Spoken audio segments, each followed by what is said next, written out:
Frostbite's been in development since 2006, and there's always been a roadmap and a plan for Gen 4 and beyond. So I like to think of Frostbite as an evolutionary process, and Frostbite 3 is the next step in that evolution.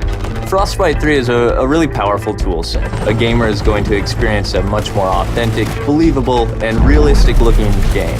We have one unified program where you can create content that will run on everything from an iPhone to a next-gen console. And now it's really coming online and enabling the game designers to do way more than they've ever been able to do before.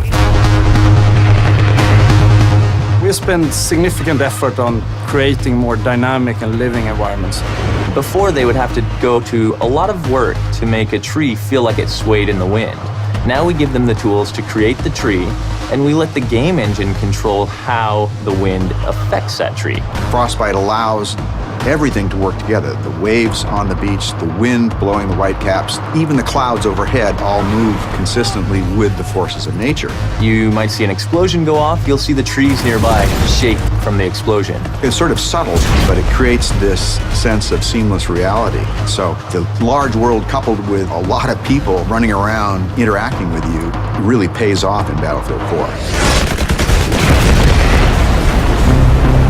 Destruction has always been a core feature of the Frostbite engine. It's the evolution of the way the environment is impacted by gameplay.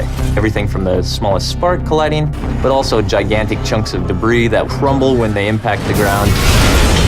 The guys on Battlefield 4 have been working on something called Levolution. Levolution is really about the concept how you can drastically change a multiplayer map into something different.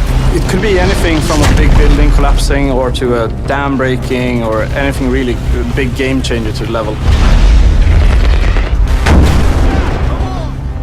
A recent feature that we've put in, and you'll see in Battlefield 4, is our networked water simulation.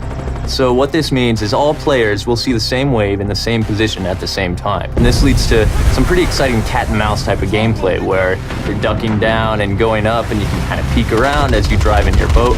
It will no longer swim on a flat surface. Instead, it will be affected by the different waves and everything. And that comes to everything from living characters that are swimming, but also to the ragdolls. Something like a jet crashes into the ocean, you'll see the water react and the debris will then float on the waves. It's a very, very cool dynamic engine. Things just happen and it seems right. Take cover!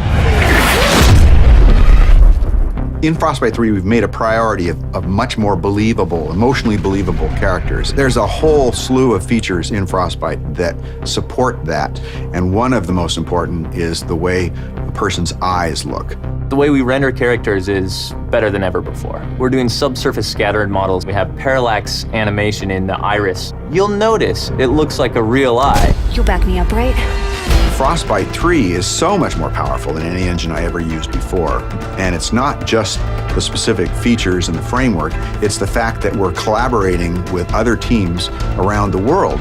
In the past, before we had the Frostbite team, we were building a new engine every time and we were kind of stumbling constantly. Now, to have the team here to focus on new releases with new goodies means that we as a team can focus on the creative side to deliver better games, better experiences. Today it's used by a lot of different genres, so everything from racing games to real-time strategy games and RPGs. So in Battlefield 4, when the building collapses, the dust starts expanding, the debris is falling, the sparks are flying, the boats are ramping off of waves, all of this is because of Frostbite 3.